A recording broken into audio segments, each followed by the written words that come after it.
Happy birthday to you.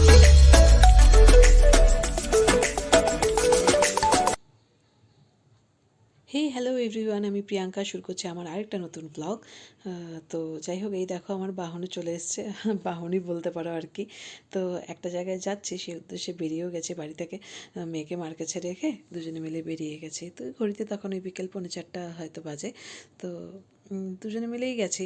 আসলে যেখানে যাচ্ছি সেখানে মেয়েকে নিয়ে যাওয়াটা পসিবল না। তো যাই হোক, রাস্তায় যেতে যেতে আবার এই ছোট্ট একটা ক্লিপ নিয়ে নিয়েছিলাম। তো আসলে কী করব না করব ঠিক বুঝে উঠতে পারি না, যা মনে হয় তাই করি। আসলে নিজের ভালো যা লাগে তাই করা উচিত। তো রাস্তায় যেতে যেতে আবার দেখছি একটা দাঁড়া রাস্তা দিয়ে মাঝখান দিয়ে যাচ্ছিলো। তো দেখো কি স্পিডে যাচ্ছে।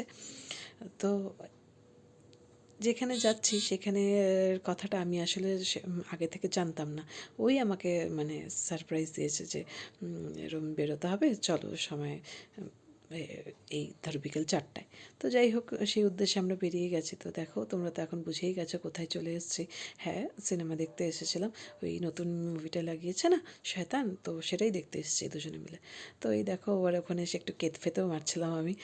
আসলে কি করব বুঝতে পারছি না। তো ওকে বলছি, তুমি যদি ভিডিওটা অন করো, আমার যা ভালো লাগবে আমি তাই করব।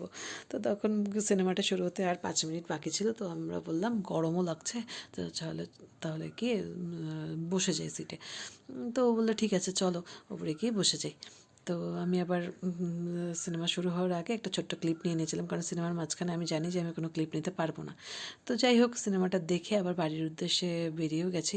তো ভাবলাম রাস্তায় একটু দাঁড়িয়ে চা যদি খাওয়া যায়। তো যাই হোক, সেই জন্য আমরা আবার রাস্তায় একটু দাঁড়িয়ে চা খেলাম।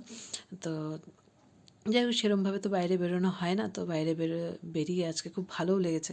তো এই দেখো, একটু বলতে পারো টাইম সেলিব্রেট করছিলাম আমরা আর কি। ওই অনেক দিন পর, বিয়ের পর, মেয়ে হওয়ার পর ডেটে গেছি বলতে পারো। যাই হোক, তবে সেই সব করে বাড়ির উদ্দেশ্যে আবার বেরিয়ে পড়েছি। আসলে মেয়েকে রেখে এসেছি না।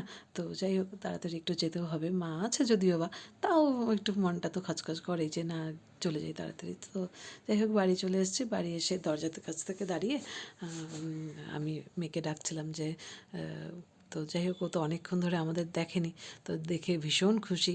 আর ওর একটা সানডে রুটিন আছে কি, যে ওকে নিয়ে আমরা একটু বেরোই। তো ও তো ভেবেছে এখনই বেরোবো, এতক্ষণ আমরা ছিলাম না, আর মানে ও আর ওয়েট করতে চাইছে না। তো যাই হোক, ওর বাবাকে মানে নিয়ে আসছে ঘরে, যে মানে আমি বলেছি ড্রেস চেঞ্জ করে না করে যেতে পারবি না। তো যাই হোক, ওর বাবাকে নিয়ে আসছে, যে বাবাকে নিয়ে মানে ভরসা পাচ্ছে না যে আমি মিথ্যে বলছি কি না। যাই হোক, ওর বাবাকে নিয়ে চলে এসছে। তো যাই হোক, আমরা চেঞ্জ ফেঞ্জ করিয়ে নিয়ে আবার একটু বেরিয়েছি। তো আবার ওর দিদুনকে টাটা দিচ্ছিল বারবার করে, যে যাচ্ছি যাচ্ছি এরকম বাই বাই করছিল।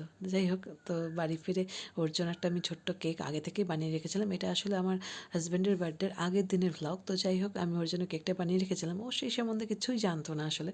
তো ও তো ঘুমিয়ে গেছিলো, ভেবেছে যে কিছু তো আনেনি, ভেবেছে যে কিছুই হয়তো এবার করবো না আগে থেকে, মানে কেক কাটফাট। তো যাই হোক, আমি আমার যা করার সেটা তো আমি ঠিক করেই রেখেছি। তো যাই হোক, ওকে একটা সারপ্রাইজ দিলাম ছোট্ট করে, তো ভীষণ খুশি। তো যাই হোক, এভাবে করেই দিনটা শেষ হলো। অনেক দিন পর ভালো লাগলো যে এভাবে করে নিজেদের মতন করে সময়টা কাটাতে পেরেছি। তো যাই হোক, তোমাদের যদি ভিডিওটা ভালো লেগে থাকে, তাহলে প্লিজ অবশ্যই do like, comment and share and subscribe my channel. আর নতুন নতুন ভিডিও পেতে হলে প্লিজ আমার সাথে থেকো। Thank you.